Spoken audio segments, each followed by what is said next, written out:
بله الدور في مجاريكو وقرا سوريا ولات سوريا بنافكم كارا عربي ما مهوانا كان نافا استوديو صلاح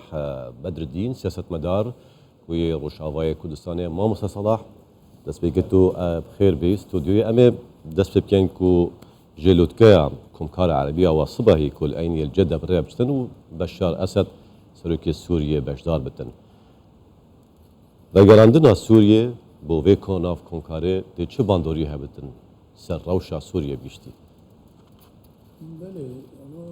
روز باش روز باشتر طبعا انا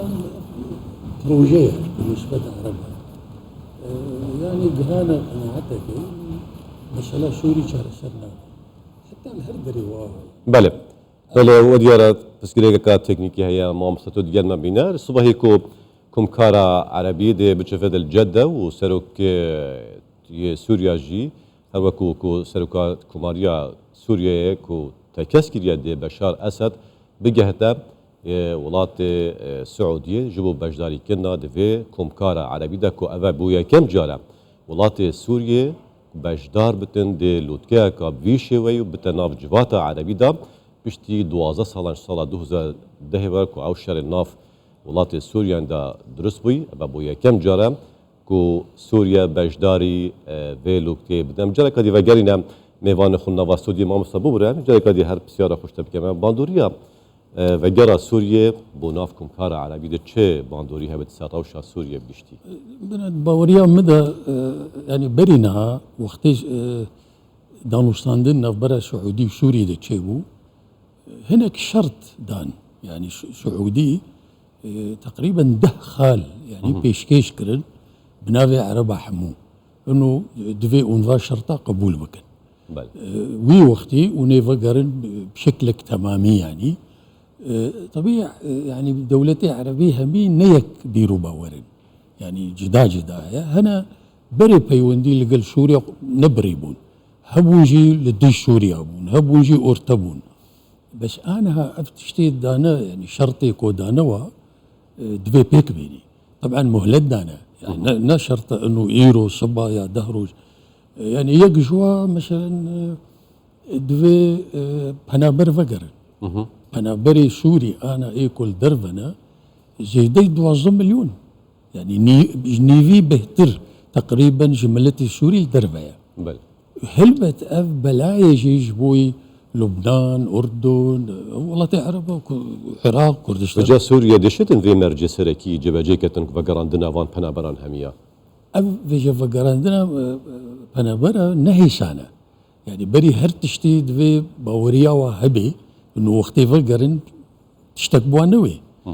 بسلامت فقرن عرديوا ماليوا ملكيوا وكبري ما بي افحمود شويه اغلبي وي انا يعني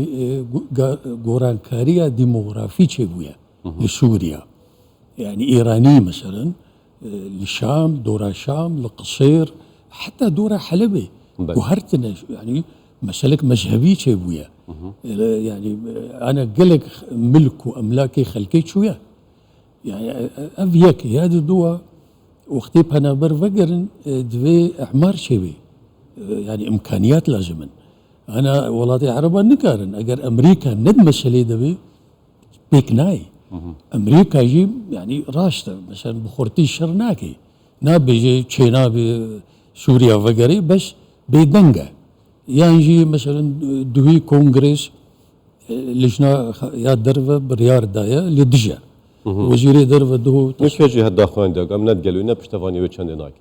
ديماك مسألة اعمار امريكا نتي دايا اوروبا نتي دايا يعني افجي بروبليمك يعني افتش بيكناي شرطي ديتر انه ايراني نمينن سوريا اصلا عرب بهتر جوار مهمة مسألة ايران لانه هم مسألة قومي هم مسألة مذهبي ايرانيه دولة سوفت كوريا يعني انا باش اما جيلوتكي دربچين بين ناف بيوندين سوريا وتركيا او كومبونن چه سراسي وزين درفين هر چهار ولاتان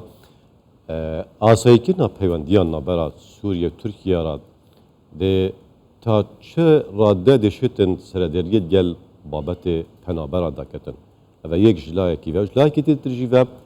هروسا جی هلوسته سوریه برانبر ترکیه کو مرجك سركيك وفكشانا هيزن وي جولاتي دي شو أسرع دي قال وان هردو مجان سركي كاتن طبعا او تشتي مسألة تركيا جدايز مسألة عربة يعني ليه بهذا بجريدان مثلا باوريا مدى تشونا اسد جبوي سبيني جفينا يعني شركة عربة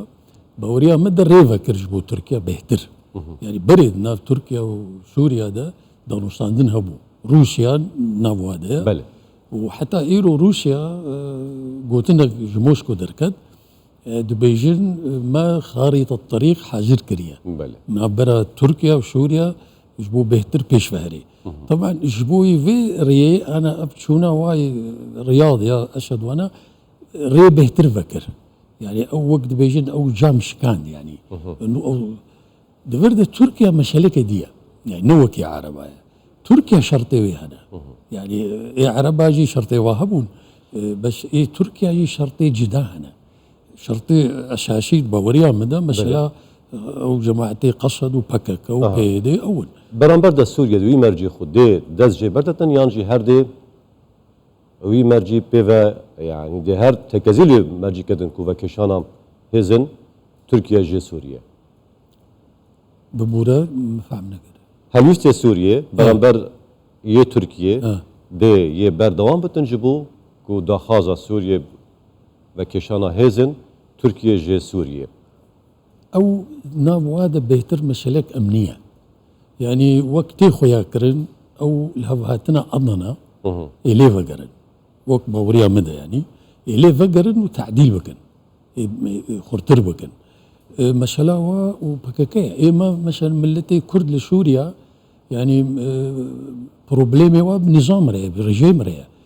بيدي وقصد بروبليمي وبتركيا يعني جداية يعني او نبيرو باوريا كردي سوري مسألة نتوي در نمطروح تركيا جي نابيجي والله اجدجي كردي سوريا ما دبيجي اجدجي فاكشما ابي سرشينوري مد فينا مينن باش انا قلب قوتين واد بيجي اما هاد ببینی سر کردن سوریا روشاوای سوریا کل ویره یه روشاوای کردستانه الویره کو د باندوریا وان پیوندی آسایی کرنا پیوندی نبرا سوریا ترکیا د چابتن السر روشاوای کردستانه کردن روشاوای کردستان سوري بنر انا بقشتي ملتي سوري همي وكرد تايبت قهانا قناعتك انه في شكلي اب نشار شريه انا مثلا هريمك شيشار وكب عربي دبي سلطات الامر الواقع تشيبونا هريك شخور جيك بريه اوكي وجيك يجي رجيم رما وايراني الورن بفي شكلي طبعا مساله كرد شار شرنابي لازم وقت شوا شورشا سوري او ارمانجي انه افريجيم نميني غوران كاريك ديمقراطي شيبي بفي شكلي أجنجية كردائي هبن بس بشكل انه وك عرب بخوازن يا وك ترك وسوري بخوازن تب يعني نبشكا ملتي سوري تدهيا ونيا كردا تدهيا يعني او زاني زيدي 9 مليون شهيد وندا انا السوري يعني او حمويه بلا شري يعني اب حمو خبات كرنا جبوي غوران كاريا ديمقراطي طبعا كرد جيد فينا في بهر 12 ساله ده يعني اوبوزيسيون قالك قافي باش افيتن حقيقه باش يعني الي كردادا باش ما مستا دويتن دوان همي كودانان دا فردو دو كودانان جرين كوجي وغرانا سوريا بنافكم كار عربي وهروسا جي هولن قالكن جرينكو مازن هنا ناف دولتي ايران وسوريا تركيا كو اسايكنا بيوانديان كردن روشاواي كردستان دوان هر دو كودانان جرين دا دوين چه بكن دباوريا مدى كرد انها تبشكاويد مسألة دلينا شما تفقرا سياسي كردي بارشا بارشا انا ايما كردي سوريا يعني تشك ايما تفقرا مايا ديروكا كردي سوري وايا يعني نبشك داري شار الشرد بي مسألة ما باشتي غيري هرشي بارشي تر تشك داري كرن ايما نينا لا ايما الا مسألة داعش او مسألة وقتها ايما يعني تشك ايما وندا بويا بارشا بويا دوسي شري ايمد باوريا مدى شاري شري او تفقرا كرد الهب بجوي جارك تربو بي يك دنك و پروگرامی خو و داخوازی خو پروژه خو پیشکش بکی